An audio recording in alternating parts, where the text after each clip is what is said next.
इस वीडियो में हम जानेंगे भस्त्रिका प्राणायाम के बारे में। भस्त्रिका प्राणायाम स्पेशली आपकी रेस्पिरेटरी सिस्टम का प्राणायाम है। 3 मेजर बेनिफिट्स भस्त्रिका प्राणायाम के।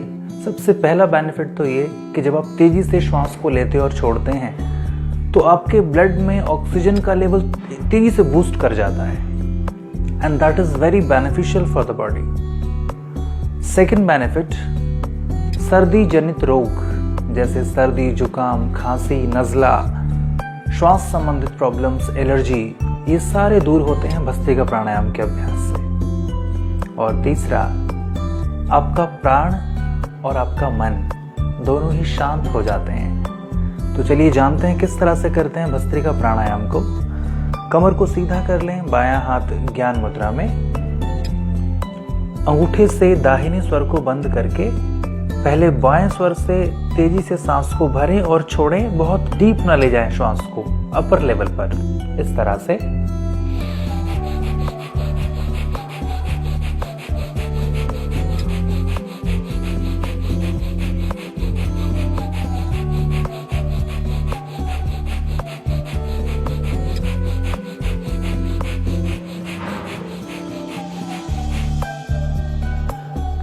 इस प्रकार कुछ देर करने के बाद फिर बाएं स्वर को बंद करके दाहिने स्वर को चलाएं।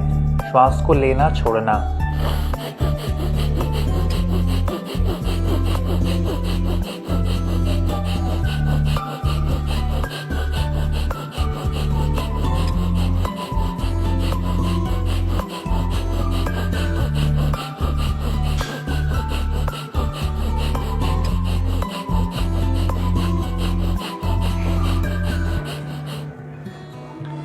शांत।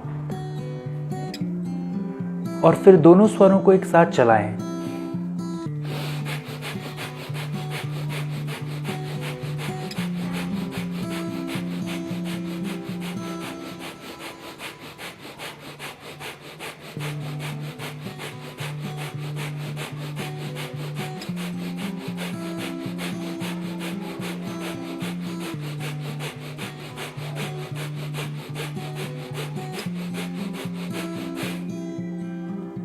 शांत।